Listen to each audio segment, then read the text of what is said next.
stuff. We don't care because we're live. Hi, everybody. We're live on the In-Ring Wrestling Podcast. I'm Kevin Kelly. I want to thank you very much for joining us. Host Casey Thompson is here. Better late than never this edition. I was coming back. I had a wrestling weekend. It was in Indiana on Friday night. Then we went to Mega Championship Wrestling on Saturday and then came back and did a seminar for Mega as well today and just drove back. So we're here. Oh, we're very doing good. it. Casey, you got us a very special guest, man. I cannot wait for us to get started talking to the man who's his Christian God-given driver's license named Dwayne Bruce, but you folks will know him as Sergeant Buddy Lee Parker of the State Patrol. He was a big part of WCW for a long, long time.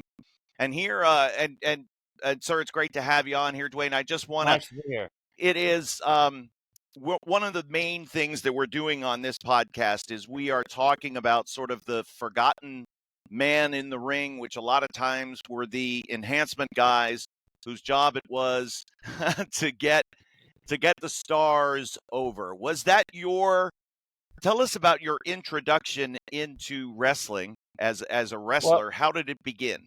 Well, basically, I used to follow, I guess it was Georgia Championship Wrestling then. Mm-hmm. 605. And only, I went to the bar where they were hanging out after shows, and I had a guy smarten me up how to talk to him, because you don't want to say I want to. You want to say I want to train to be a professional wrestler. You don't want to say be arrogant and talk that bullshit. And then he wrote down a napkin a number.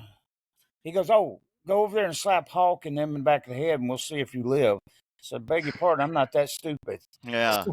So he wrote a number on the napkin. I figured it's going to ring at the sales station down the street, whatever. Just blowing me off. The pizza parlor, yeah. Yeah, that was on Sunday. I called on Monday, and the secretary said, "Well, we're kind of expecting your call." I was like, "Expecting my call? Who the hell am I?" But he got on there and he said, "There's two places you need to go train, kid. You either go train at Joey Hamilton School in Lovejoy or Ted Oates Gym in Columbus." And I lived in Jonesboro then, so it wasn't no choice for me. I went straight to Jody's school. Mm-hmm. And I trained and wrestled him. The right choice. Oh, yeah, it was definitely the right choice. Him and Nick Patrick, they both took an interest in me. And, I wrestled for him 3 years at Deep South Championship Wrestling. And then I went to the NWA and then WCW after that. Right. Who were some of your classmates? Who were some of the wrestlers that Jody might have been training? Anybody we would know? I'm the only one. Yeah. Really? Yeah. You get all the attention. Yeah, well, I had 3 months of training before I had my first match on TV, and I went Broadway, went through. So no kidding. 20 minutes, yeah. Wow. We were watching in the car, Casey. We were watching a lot of wrestling over the weekend from 1986, and there was an episode of World Championship Wrestling, and it was like the Superstation Superstar Challenge Series. So the main event of the television show was Magnum TA versus Ole Anderson for the U.S. title, and it was, of course, a fantastic match. But also on the episode, there were guys like Rocky King and the Jeffers twins, and there were a couple of kind of not so experienced enhancement guys that work with the Midnight Express whose names escape me, and I don't think we ever saw them again. But getting the opportunity to be in some of those spots, Dwayne, had to feel good. Did you always feel like you were like this close to really kind of breaking through to the main roster? Quite a few times. What people don't get to see is the house shows, right? So Ole put us against the Steiners for three weeks on the road, and I thought he you and Dale Veazey? Yes, okay. Me and Dale.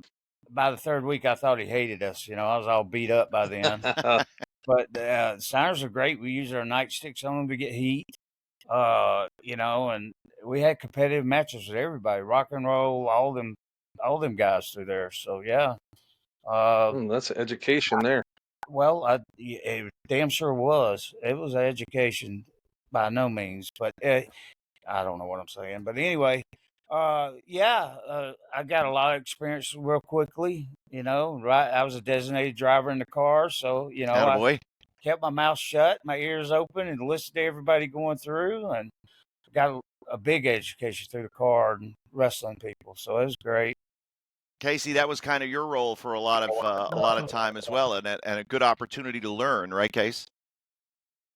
Well, Casey's a little bit frozen there, but Dwayne, you and I will continue. Sure.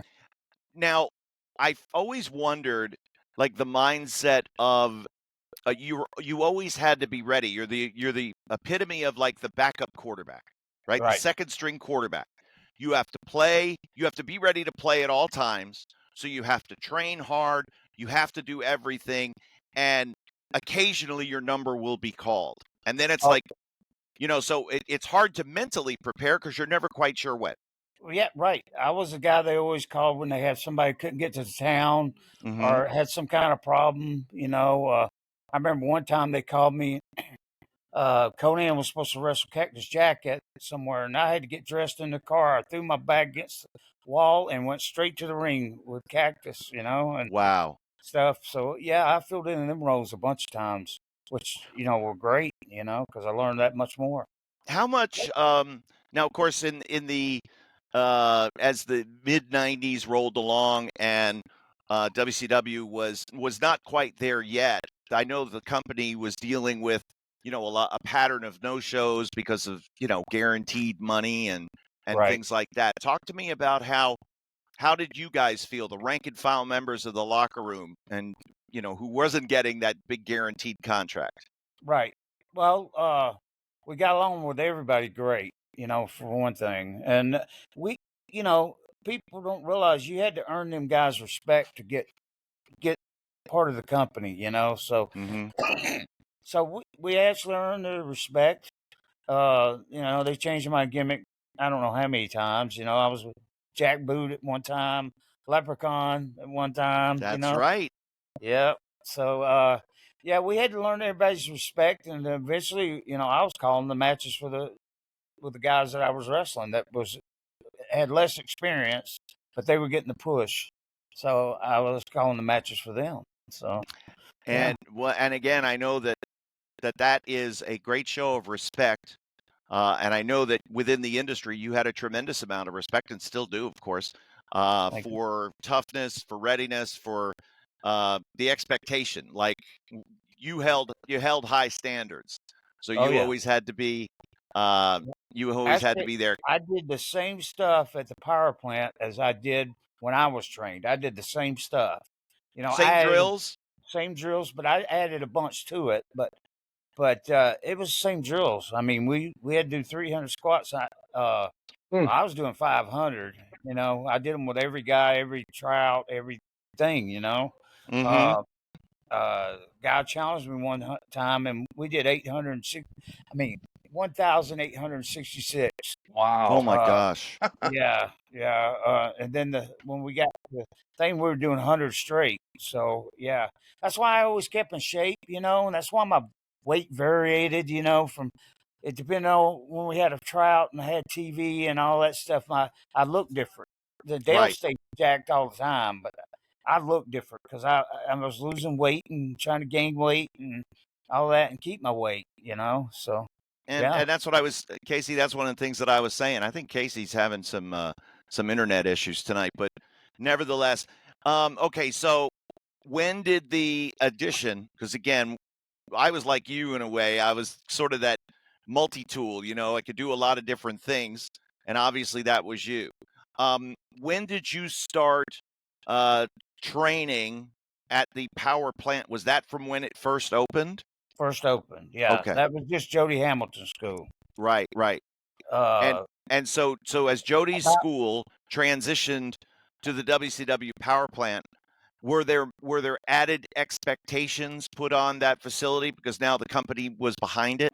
yes, oh yes. That's when they started sending me Dallas Page and all them guys. And it was actually at 4 different places. I don't know if people know that, but the power plant was at actually 4 different places, and so I mean, that's where I worked with a lot of guys. I worked with Triple H and Steve Regal down at the power plant. with Triple H and stuff. And I learned a lot from Steve Regal. I had his last babyface match with him before right when he turned heel. Wow. He's a great guy. So yeah, there's a lot of expectations put out there. When they just send you somebody, and I was actually one come up with a diamond cutter. Really? The jackhammer for Bill. I come up with the meltdown for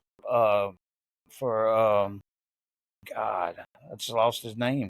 Can't believe that. Wrath. Oh, gotcha. Yeah. Chris Canyon. No. No. Clark. Brian Clark was Wrath. Yeah. And what was Chris?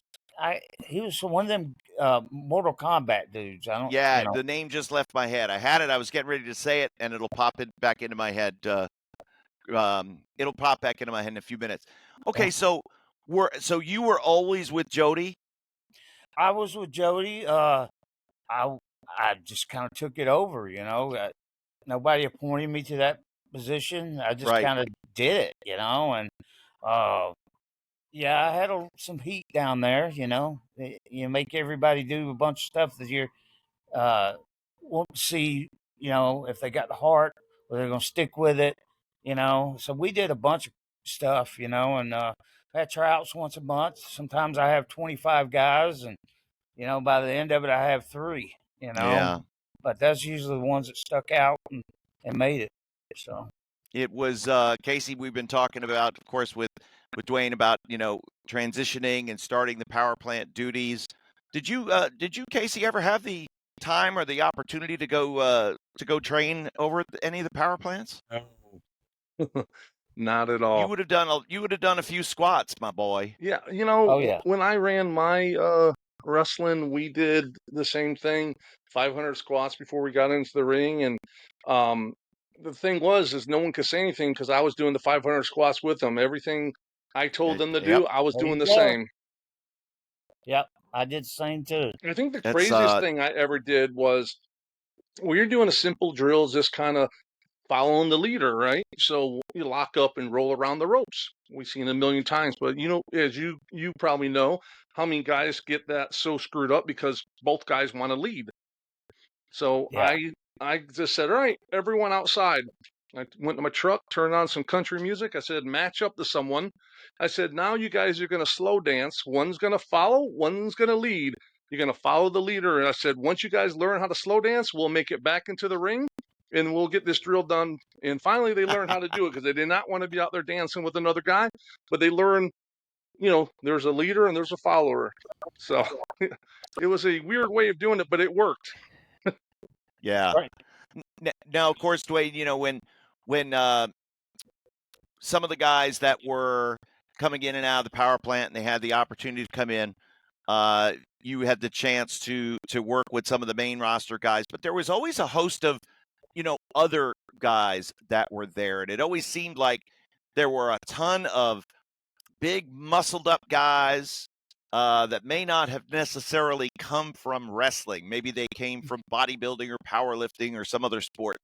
What was your opinion? What was your belief feeling about guys who were just looking to jump into WCW because it was the next athletic venture? Right.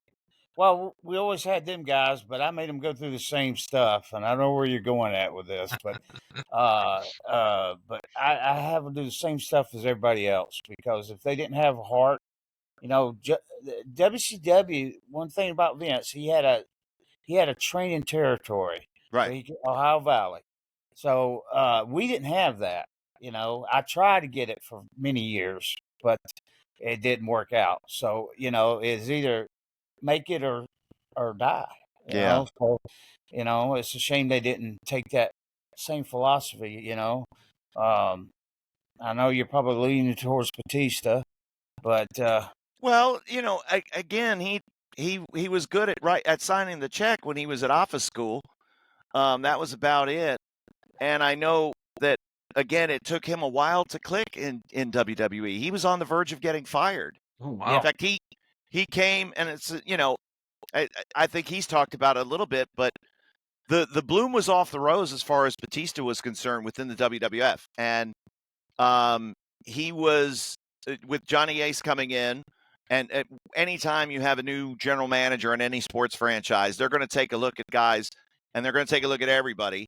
And I think the belief with Johnny was that Batista was somebody that looked good but didn't necessarily have the heart or the mind for it, and he was going to try to run him out. So make him drive from Louisville to Cincinnati when we were doing this tryout camp with a bunch of, other indie guys who were looking to get a shot.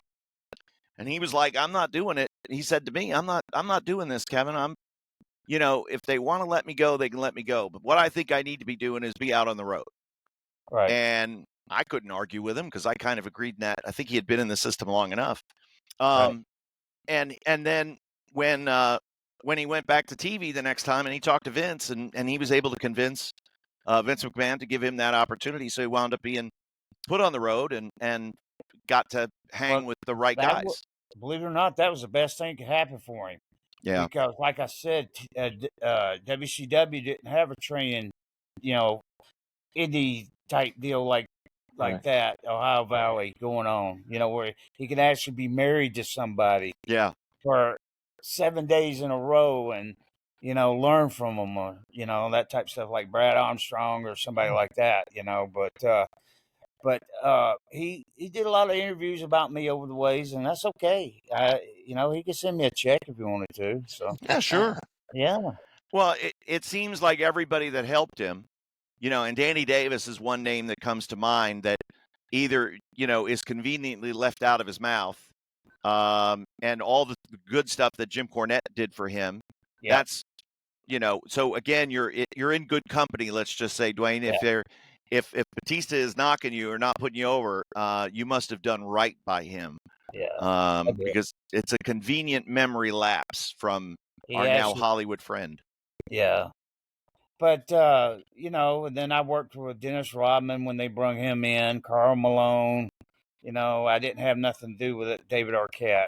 I thought Rodman and Malone did really well, though. I think they caught on, and they did good. What he's supposed to do, he did okay at. Yeah. So, he couldn't go out and have I don't know, you call it a ring type match. No. So, but I mean, what his purpose was, I thought they did both. I thought they both did well. He did well. Yeah. Yeah. Well, Malone's an athlete. He was an athlete, man. He come down there a damn 8-pack, Yeah. If memory serves me correctly, Karl Malone was a big wrestling fan. Yes, he was. So he knew a lot about, the history of the business. Of course, Dallas was the one that got in touch with him and then got him to come in. Same with Rodman. So, they did warn him, tell him don't do squats with Sarge. So they warned him before he got down there. Did he try to do any squats with you? Very little. I didn't push it. I knew I was pushing against the system. So, you got to go with the flow sometimes. So yeah, imagine the headlines. It's on ESPN Sports Center. Da-da-da. Karl Malone, Utah Jazz star Karl Malone injured in a squat challenge with a wrestling trainer they call Sarge. Yes, exactly. I didn't. And your picture is up there, like your picture is up on the screen, like Public Enemy #1. Right. Look at this guy. Look what he did. Maybe they would have gave me a push then. Hey man, that would have been it. The big crown. But geez, if there is a Hall of Fame for trainers, you get your flowers, no doubt about it, because you broke Goldberg in. Yes. And I can't think of a better from-scratch project in the modern era who turned out as well as Goldberg did. Talk to me about Bill, and what was he like as a student, as a trainee? He's a great student, okay? I got him to get a camera and bring it down, tape everything in the ring so he can go home and look at it, what looks good, what don't look good. And he had that MA background, so that helped. Mm-hmm. Bill was a great student, but I couldn't bring him down when I was having regular tryouts because everybody would freak out, But I was the one that came up with a jackhammer and some of the moves he done, but I guess I could have got a check for WCW and WWF then. So. Yeah, that would have been nice. But he was a great student. He listened to me. I had a bunch of dark matches with him down in Orlando. Yep. And different other places long before Bill DeMott had his match with him. So Mhm. you know, and I had dark matches with him at big shows like at the Boston Fleet Center and different ones where there was just dark matches. Hey, But Sarge, do you remember the time when we were at Universal and I was like, "Hey, Sarge, my car broke down. I needed a ride home." And I was like, "Hey, Sarge, can I get a ride?" And you're like, "Oh, I rode with I'm riding with Bill with Goldberg." So you asked him. He's like, "Yeah, we can give him a ride." Okay, yeah, so all three big guys. He rented a convertible Chrysler Sebring, oh my God, and he took me over to my. I just had him brought me to my mom's house. Actually, my car broke down, and I took the city bus there because I don't want to miss out on the day of taping, bookings and payday. everything. And Yeah, I remember when I got there to Universal, I got off the city bus and I was walking in. As soon as the bus passed, all the boys started pulling in. I was like, "Ooh, I made it just in the nick of time. No one had to see me getting off the city bus." But yeah, he was right. a nice guy. Took me, dropped me Yeah, off I at the mean, house. he was always nice to even the people that were way, I don't know, say way beneath him, but that even the job guys or whatever, he was always nice to. So yeah, he had a great personality, and like I said, he had the MMA stuff going on. Mm. At one time he had the biggest MMA studio in Atlanta, but anyway, that's before me. So When so obviously it was a very because he was thrown in with a bunch of sharks politically and a real crew of some carny operators, man, with whether it was Hogan, Piper, whatever. right, Did you help him navigate some of those waters? I did. I Yeah. had warned him about Nash and a few of the others, that he's going to be dealing with and stuff, and the finger poke of doom, with Hogan. Susan, I need a charger. My computer's about to die. Please. All right, I had to call for backup. There you go. Anyway, Always call for backup, Sarge. yeah, definitely. Yeah, he's just a great learner. Picked up things really quick, Mm-hmm. and stuff. So I mean, he's a pleasure to deal with. At that time, I had Big Show there, Ah. same with Bill Goldberg, and then Ron Reese is another 7'3" Oh guy. yeah. Had him there, and plus other guys, and I was jumping the ring all day long, in Mm. between them guys. And I was pretty beat up a bunch of times, but I made it through there. Who tell us about some of the people because I know you had some assistants as well. Who was helping you down at the power plant? Well, Mike Winter, you wouldn't know him. Of course I would. I know him Oh, too. do you? Yeah. Do Yeah. you? Oh, I didn't think you would.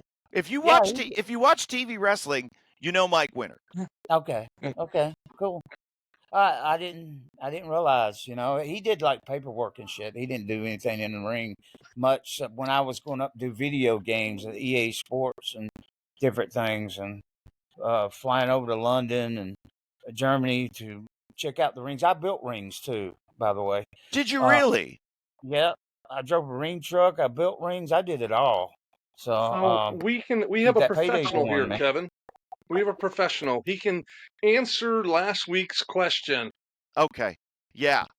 So yeah, last week I always wondered because the WWF ring, especially from the mid '90s, had the reputation of being so stiff because it was the big man ring, it was ropes, it was whatever, and it was a bad bump. But that the WCW ring was a little more forgiving and was a better bump. And you're No. shaking your head. Yes, I got to. I built the rings. Our rings were made out of Douglas fir. Ooh, hard Yep. wood. Two big planks. Yeah. And the stringers at the bottom were 4x6 Douglas fir. Our ropes was made out of steel cable, Right. fused together with a rubber hose running over it, and taped up and stuff. But Yeah, first ours tape. was much stiffer. It's got to be much stiffer. Damn. But everybody got used to it, But I was I telling know Kevin y'all made out real. I was telling Kevin how the ropes used to be able to get a lot of movement in them, and then when the giant Well, I Paul started White getting it. came in, they I changed the started with thickness of Paul the White. cable, and you hit them, it Yeah, was like that's hitting a right. brick wall.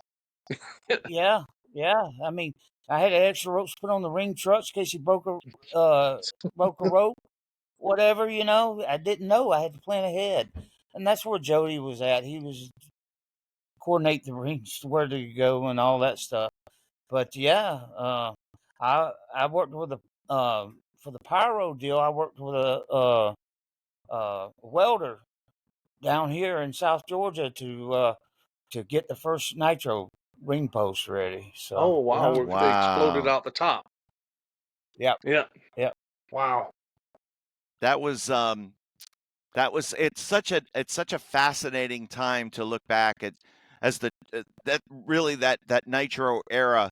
There was a lot of innovations with the television camera and with with the production itself, and how the show was done. And WWF was kind of still doing TV the same way they had done it, all right, for the past 20 years. In a lot of ways, Nitro drove the bus as far as those innovations. yes. Uh, I did follow WWE, back in the day, and you know, uh, but anyway, yeah, the rings at WCW is much different, much different. Well, okay, so that's the final word, Casey. I was surprised that you said it was a stiffer ring, but now with confirmation from Sarge, we can put this question to bed, that even though the WWF rings had the reputation of being stiffer, that by God, because of that Douglas fir, and you nailed it, Casey. You were like, yeah, they're made with Douglas fir. That thing is rock Yeah, solid. I, solid, I will solid. say in the comments, Bob Cook, which we all know Bob, he Yep. did say that WWF had a harder ring than WCW. Of course, he probably wasn't taking the bumps that I had to take back in the 90s, all the power bombs and all that. So, but I Yeah. guess everyone has their own opinion, but I definitely believe that the It's all WCW ring was about hard. ring placement. That part is about ring placement. Whether he put Yeah. you in the middle or he put you towards the edge, Oh, or Sid, you didn't know what he was going to do. oh So, yeah, you know, Sid, right? yeah, yeah. The yeah. Obviously training Kevin Nash had to be a lot of fun, huh? That was at the place that I trained at. Yeah, that was a Yeah. lot of fun with a 16-foot ring, Ooh, metal ring. Yeah. I trained Gonzalez there Oh my too. gosh. Yeah, yeah. hmm. Man, it ain't nothing like, he was in basketball, so every time he got knocked down, he got hurt, so Yeah. he was scared, but I remember my feet used to brush the rafters. I only go quarter to corner. And then when he found out he could do it, we did like 16 in a row. I was like, damn, I need a couple days off. I But I took a yeah, choke there's slam a from lot of him, stuff. and when he had me all the way up like this, I swear that my head, I was looking at the upper bowl in the arena. Yeah, Yeah. Oh, yeah. But he was a tall guy. yeah, he's a tall guy. Uh, he's slender guy, Yeah. more like a basketball player. But yeah, I mean, there's a lot of stuff about me that people don't realize. Well, So it seems I was like involved in every aspect of the business. you were the Yeah. glue. See, Yes. one of the big things about this show is we like to discuss a lot behind the scenes thing that people don't hear about in other podcasts or talk about. And with you, it seems like you were the glue that held WCW together behind the scenes. You Yeah. you did the rings, you did the video games, which we could do a whole probably segment. We could probably do a whole podcast on just doing the video games. And I had a little work with Right. that one time, but nothing to the extent that you did. You did the rings, and you also wrestled. And I remember wrestling you 4 times in one day when you were the Leprechaun with the Dungeon of Doom. Yeah. With I got to apologize for that right now. So I did tell him, I said, That was Jimmy Hart's idea and Kevin Sullivan's. Uh, they come up with that, and then we got the cease and desist letter from the stupid Leprechaun movies. Yeah. But, who knows? I Well, remember it was listen, a few years later, of course, we had Hornswoggle, and Fit Finley was, Yeah, wound up being the I dad. love wrestling Fit Finley, man. I wrestled Benoit a bunch of times too, and I always thought they were about the same league and Yeah. stuff. So I know should probably mention Benoit, but anyway. Yeah, I mean, we talk about everything we have to here. we have to recognize his talent. We don't have to talk about what he did. We all know what he did, but Yeah. my God, as far as being in the ring was concerned, what an amazing athlete! There was no one else like him. I think when he made the Anybody his size ever won the world belt? Mm-hmm. I think Not many. when he Chavo, jumped to not Chavo. WWE, Eddie. Yeah, absolutely, Eddie too. when Benoit jumped to WWE, I think he pushed everyone on that roster to be better and to work harder, without a doubt. Yeah. Oh yeah. I remember he used to punish himself. In a tag team match, there's 5 involved. There's just not. People don't realize that the referee's very important too. I refereed some too. So anyway, so in a match, he might not have been the one messed up. It might have been the referee or the other guy, whatever, and he'd go out and do 500 squats behind it to punish himself. And I know I've done them with him. So, he was very he cared about what he did. Right. And so did Eddie. They cared about what they did. And when Eddie went to WWE, he kind of broke out of his routine. He learned how to interact with the people more and all that. He's always a great wrestler, but he got more influenced and worked the TV a lot better. So yeah, which got him over. And Eddie held Chavo to higher standards too, because I remember I was Yeah. working Chavo in a television match, and he's like came over and says, "What are you guys doing?" And we were talking, and I wanted to do something, and Chavo was kind of like, and Eddie's like, "No, you need to listen to him. He knows what he's doing." And he said that is really good. I mean, he wanted to know what we were doing in our match, sort of like an unofficial agent as his uncle, but he made sure that, and afterwards brought us back and talked to us Talk to after the you. match and everything. Yeah, yeah. That's always greatest when you come back from the match and somebody that has been wrestling a lot longer than you want to pull you to the side and talk to you. I That always was, had Paul Orndorff. Yeah. I dealt with Paul down at the power plant when they took it kind of away from Jody and gave it to Paul. And that's when they started paying guys, to come train and all that stuff. So my description of Paul Orndorff in one word was intense. Everything he did was intense. Yes. A great guy, Even though. when he did the deal to his arm, he was still intense. Yeah. Yeah, no doubt about it. Stan Hansen's the one got the state patrol over to Japan. And, Really? Oh, wow. Yeah.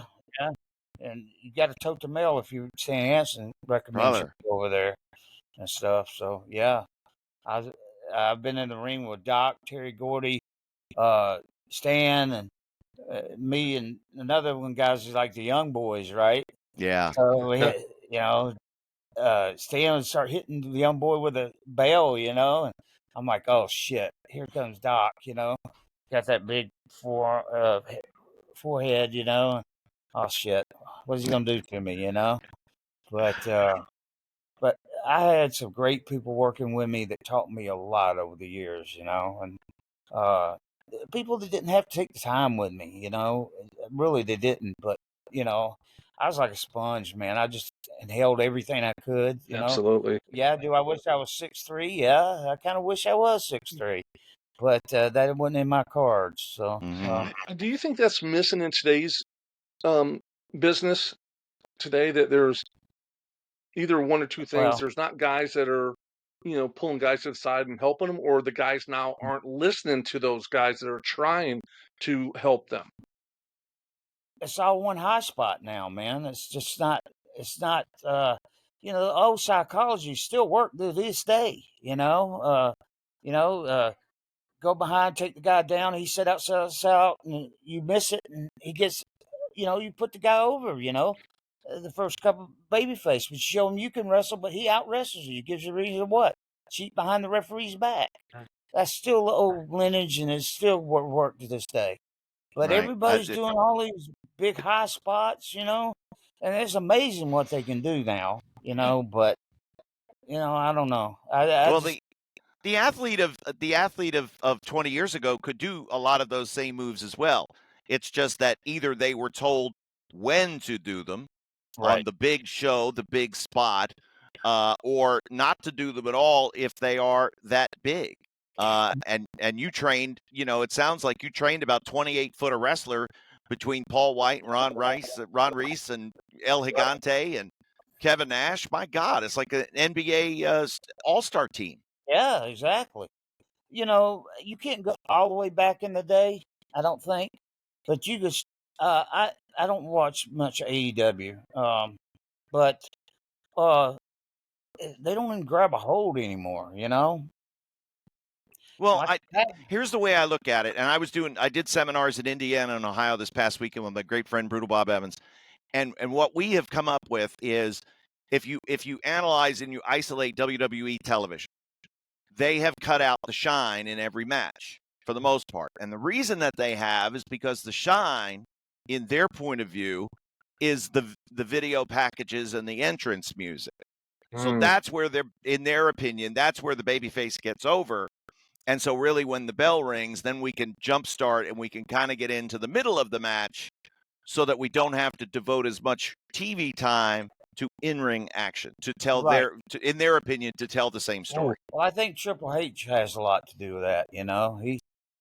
I don't know, but that's what my opinion is. I don't know. I think he's looking at everything, and I know from having conversations with him, and I was telling the guys this weekend, if you want to be a part of the WWE, if you want to go into the ID program, if I were you, I would give him what he likes, and he says what he likes on every interview. He likes the older style of wrestling. Right. And I would just show an unbelievable grasp of the fundamentals, be able to tell that story in the ring and be able to grab a hold or duck under waistlock, go behind, take down. First match wasn't able to go out of the ring. No. You wouldn't. No, Yeah. you had to save everything for the main event. Right. Hey, So hey, Sarge, I know you were in WCW when he was a booker. How would Bill Watts be in AEW if he was in charge? Oh my God. it wouldn't happen, man. It just wouldn't happen. Or even that's Ole when Anderson. Well, that couldn't happen either, because they're the ones that pull the mats around the ring and go over the top rope and or get disqualified and all that kind of stuff. I made it through all the bookers of WCW. Yeah. I'm proud to tell you I have. So, I did have a question. Did you we didn't speak about it, and it's very sad. He was a super nice guy. McMichaels, Mongo McMichaels, he just passed away. Trained at the Power Plant. I was going to ask you, did he? Did you help train him? Yes. Okay. Yes. I know he was the kind of guy. He was like Dallas Page. Steve always had his camera recording all of his stuff, and he didn't care if you were the job guy or you were the biggest star in the company. He wanted your opinion on what you thought his match was. And for coming from being such a huge star as a football in the football realm of athletics, for him coming to me saying, "Hey, what do you think? What can I do to get better?" I thought that. Yeah, I called our matches with him. So, but he had that confidence because he was at the power plant, so he knew. So I had Deborah down there too. Oh wow! One time, and I trained all the girls, Nitro girls, and all that to try to get me train them. And they put Medusa down there with Paul Orndorff, and they were trying to teach all these girls got big boobs and trying to teach them to do a drop kick. I'm like, start with the beginning, man. Yeah. I mean, you don't start with a drop kick, because they bust a boob, so it's true, right? Yeah. So I got an argument with Paul and Medusa on that shit, and I just survived it all. So in one of the many changes, of course, philosophically, was being able to call a match in the ring versus memorizing the match. I would imagine you lean more towards let's teach the guys how to call it in the ring, because if you memorize and you forget, then you can call it and go from there. Right. Is that a fair assertion? Yes. Now I also worked with the guys that didn't do nothing but memorize, Mm-hmm. and I was okay at it. I didn't shy away from it, but it is much easier when you're wrestling Fit or Benoit and you just got your finish, and you just went out and Yeah. ad lib, But if you have a guy like ad lib off the guys you're working with. Brian Pillman, I remember in center Brian. stage, that small hallway in the back, he'd be going over his match the whole day, whoever he had to wrestle that night, and Yeah. going back and forth, Yeah. walking through it, duck this, that, crucifix, that, everything. There's a few others I trained were like that too. They wasn't trained that way, but it ended up being that way. So out of It everyone you trained, became, yeah. out of everyone you trained, was there one guy that stuck out that just it clicked really? He was just got it, and it was easy for him. It just came to him naturally. Well, DDP was, he was. I'm not going to say nothing bad about him, but he was old to begin with to start. I'm not knocking him. His work ethic's what got him through. Oh And yeah. Dusty and all them guys. But I gotta say, probably Bill and Big Show it was easy to deal with, and they did what I said. So we didn't. Yeah, we had a few fights at the power plant. It's Oh gonna really? come with the protection. Yeah, we had holes busting the wall, which I got another banner over, and stuff. So, but it got heated down there quite a few times, and they brought Paul down and not Doug Dillinger. God, one of the Crockett's and stuff down to look at the power plant, and it's the middle of a power plant, I told cameras, get what you want, but don't get in my way, and one guy called another guy a name, and next thing I know, I'm pulling him off of him, and Paul goes, "How did you stage that? That wasn't staged. That happens every power plant, Oh wow. training. That wasn't staged, not for TV." How So, was Pistol Pez Watley? Pistol Pez was good, man. He could tell him. He could tell him how to talk, and he was much out of his game at that age to actually physical train. I mean, he trained him on the easy stuff, Yeah. but on the harder stuff, he couldn't do it anymore. So, Pistol Pez was a hell of an athlete at one time, Oh, man. he was a good He used to worker. do that drop kick and land on his feet, man. Mm-hmm. So, yeah, he's a big deal at one time. Yeah, and I know that, of course, as the industry changed, and I'm sure that frustration and everything began to set in, because was there more pressure on the power plant to deliver the goods? What was the feedback? How was the chain of command and all the changes? It had to be frustrating. Yeah, it was. I mean, because you had so many hands in it. You had Terry Taylor and Eric, and God, I can't think of his name right this second. But anyway, you had everybody reaching in trying to get a piece of it, and you had Ole and who did we mention earlier? Bill Watts. Wyndham. No, Blackjack. Blackjack Mulligan and all of that. So I seen Blackjack and Ole get into it at the second power plant, when I was training in Dallas. And how did that happen? But What happened with that? it wasn't good. Blackjack's fist is huge, Yes, man. sir. He took Ole's head, Both of us know Blackjack very, very well. Yeah. Yeah. And, it's nothing against Ole because, hell, he helped me get into the business, Yeah. So, and he put us in a lot of spots on house shows where we were wrestling top guys every night, and I don't think people realize that, but, Blackjack had a very short temper. Very short. Very short. Very He would short snap in a second. And Ole still had that, but didn't have the goods at that point. So, right. But I dealt with everybody and tried to deal with everybody and make it the best I could. Yeah. And so as the power plant began to wind down and everything was what was your viewpoint when the sale to WWE was announced? Did you have any inkling of anything that was going to happen? No, I didn't. They basically pulled TBS security in there with the guns and shit, and that thing, you can't take nothing out. I had shit signed from Andre the Giant.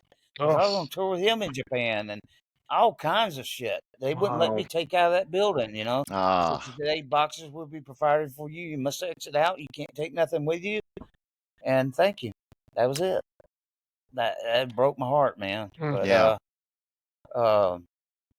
I ain't gonna say that's my everything, but you know, that was a big part of it sure. going through, That was you a know. big part of your So life for a long time. a long time.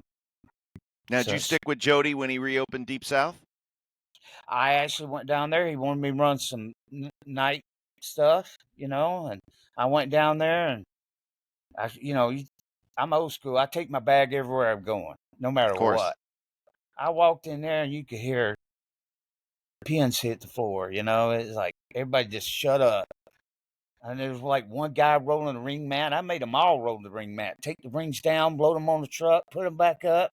You know, I think you need to know every bit about what you're in. So one guy rolling the thing, and I started to say something, and Jody pulled me out back. He goes, "Hey, this ain't the inmates are running the asylum. You know, you Oh, wow. can't run it like a power plant." And I was like, "Well, I'm out of here then." So Yeah, uh, you know, it's not what I used to. You right, know, I think everybody should carry their own load, no matter who they are or what they're doing or whatever. You learn to respect the business even more after you do that. right. I think I that's my know point. when Danny Davis and Jim Cornette were in charge of OVW, and that was during Jim Ross's tenure as the head of talent relations. And of course, JR is a Bill Watts guy, so it's very Yeah, much no nonsense. Yeah. Danny Davis was the boss. And right. if Danny Davis said that the baby faces will set up the ring and the heels will tear it down, it didn't matter if the baby faces were Paul White and Mark Henry. It didn't matter if Yeah, the heels were Brock Lesnar and Batista. yeah, That's who set up and took down the ring. Wow. exactly. Yeah, Yeah, that's the way it should be run. yeah, and that was always again, and Danny's a lot like you, Sarge. You know, he was I he know, was Danny. yeah, of course, he's an undersized guy with a lot of talent, a lot of heart, and a lot of want to, and became the master of a lot of different skills along the way, and and of course deserves deserves his own place in the Hall of Well, Fame. I'm probably about the same size as Danny, but one Yep, time I was like 248. At 8% body fat. Yeah, you brother. were But, big, Sarge. but yeah, I was incline pressing 405, 10 reps with no spotter.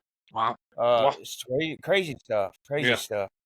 But being our height, you got to keep your foot in the door. You got to keep doing as much as you can to keep the money coming in, man. Yeah, So you can't have no ego.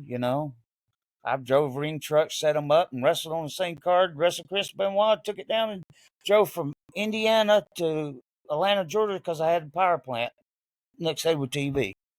So yeah, I don't know how I did it. Sometimes, very stupid of me. Sometimes, I to do do remember something you like being that. tired a lot. Oh, brother, take a nap any chance you get, and drink a yeah. lot of coffee. A lot of coffee. But and again, you were clear headed. Yeah, You clear headed and sober minded, and that along with a good work ethic um, and hard work in the gym, I think is probably what allowed you to kind of power through those moments and agree. continue on. That's agree. I agree. Yeah, when Flair was buying drinks and stuff, I went down to the bar and got some food and a couple of beers, and I go back to my room and go to sleep. So I can go to the gym next morning. Right. I didn't hang in that lifestyle. That wasn't me. I was always trying to get home. Always trying Mm-hmm. to get home. And you know, Steven was very fortunate. He got to go to Disney. All them times when we were filming and all that down there, and got rode every damn ride there is to ride. Yeah. But yeah, you had to work your ass off. That's Mm-hmm. unless you was fortunate to be 6'3" and 298 or whatever. But I don't know how WWF's policy for drug testing, but I know Turner was right on that, and I know a lot of guys are ducking and doing whatever. But I'm sure they did selective testing. Like Bobby Eaton or somebody. I took Bobby to do the video games with me because they were going to fire Bobby. I was like, look at all that history, man. I mean, Yeah. God, I took him to the thing, and one time I had him doing a stinger splash because I did all the off the rope, top rope, knee, and elbow, and all that shit.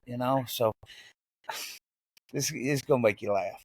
Anyway, I was in the corner.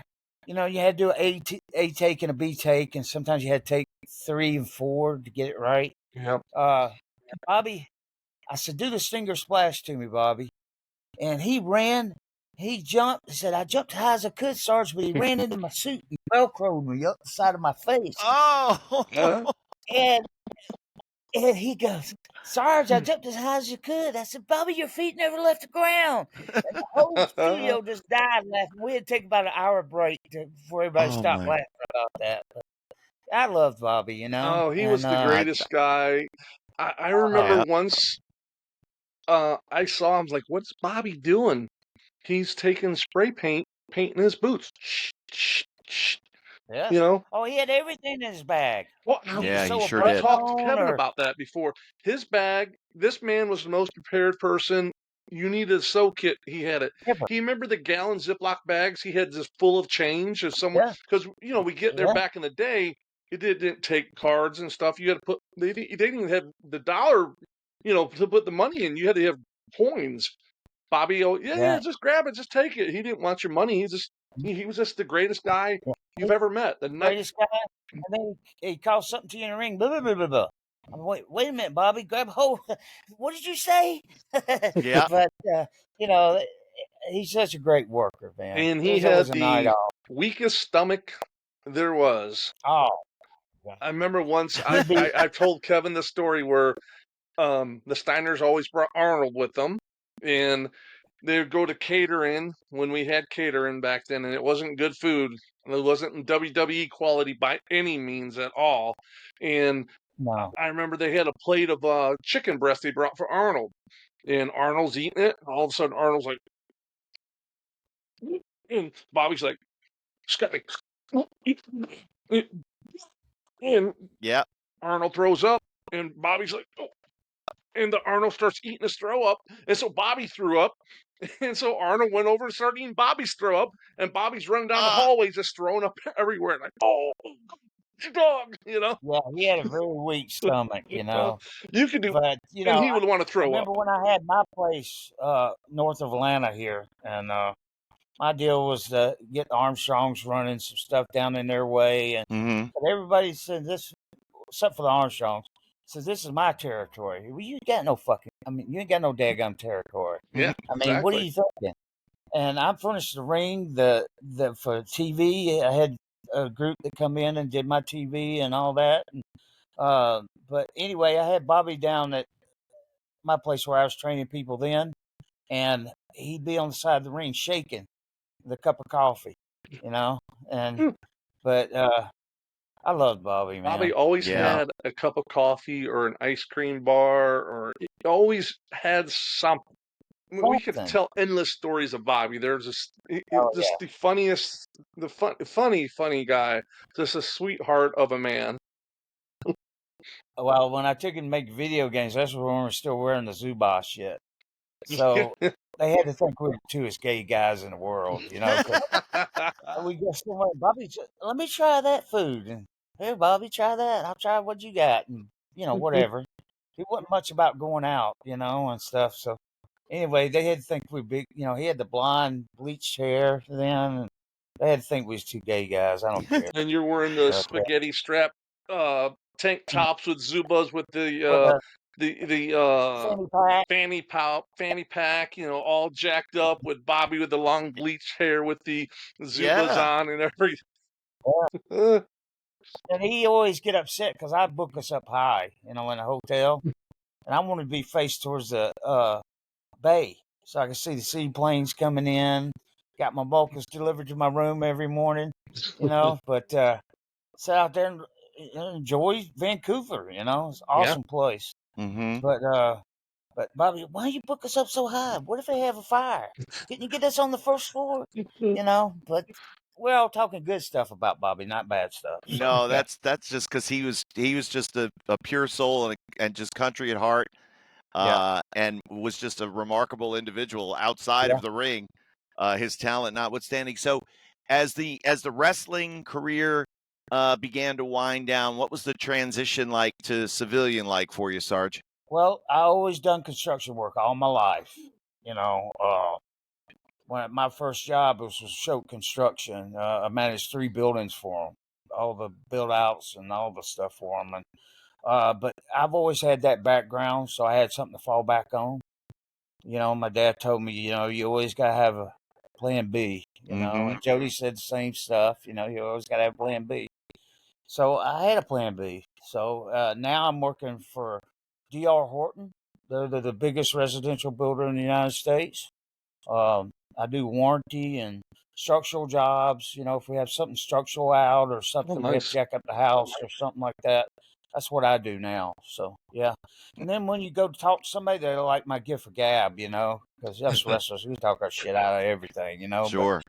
But I get the hard homeowners that bitch and raising hell, sit in the main office, emails and all that shit. So I could calm them down, whatever, and then try to get the work done and then get the hell out, So Cooler. if you get in and out of the house, the ones that want to keep you in their house is the ones that are trouble.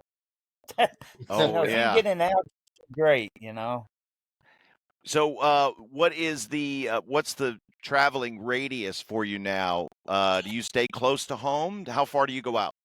I go as far as 2.5 hours driving one way out. That must seem like a driving around the block. Oh, Easy, man. right? Yeah. After what we did, that's Yeah. easy. So, but yeah, I mean, my wife is in the medical field. She goes the farthest place she goes out 13 miles. Perfect. My son's a truck driver. He goes out everywhere, but his home base is 8 miles away. My other son works, and he's like 5 miles away. So everybody's kind of close, Good. which is good. Got to keep everybody at work and keep everybody working, take care of my grandson and all that stuff now. So, it's, I'm very fortunate. I got to say, I'm very fortunate. I got a WCW Power Plant ring, Oh, Hall wow. of Fame ring. It's pretty neat. I don't wear it out anywhere, just on special occasions. But I like to be in the WWE Hall of Fame. I made Vince a lot of money too. I know it. Yeah. That was going to be my next question. If they called for the Hall of Fame, would you pick up the phone? Oh yeah, I would. You had a I little would. bit of you did a little bit of training for Hunter also, right? Yeah, sure did. Now this was early. This was early. What 94 for him? 94, 95, maybe 93. Yeah. Yeah, that was early. Because he How was he? started Because and got Kowalski. Yeah, because Kowalski was a little bit polarizing. Some guys thought Kowalski was, meh. Well, But he has a big coaching tree and has again, his connection. oh, He was trained by Thez and Thez by yeah, Strangler Ed Lewis, so you had the connection all the way back there. But maybe Walter's work was not what it was, but was he, reputation of being a good trainer. right. Yeah, he had the reputation of it, but like Brian Clark was trained by Ox Baker, Mm-hmm. So so anyway, I had to come over some of that stuff, and I was just thankful to get the people I got, and if they followed what I was doing, great. If they didn't follow, we'd have to go another direction. So and fortunate enough, I didn't get in many fights down there. But man, I I mean, I got stuff from Japan still. I got a doll that I bought from over there, and a Pearl Man, and Rivera's jacket, and all Hell that yeah. crazy stuff that everybody wants, So I was very fortunate. I had great people working with me. I got to work Danny Crawfey and Doug Furnace over there, and oh wow. got all the Japanese guys, Kabashi, and all them guys. So where I got heat with Johnny Ace at is this. I was doing a power plant. They paying Tank Abbott a ridiculous amount of money. Ridiculous. And my mother-in-law was in the hospital in Kentucky. And he asked me to stay to train him over the weekend. And I done promised my wife I'm going. You know, I got to keep my family together no matter what.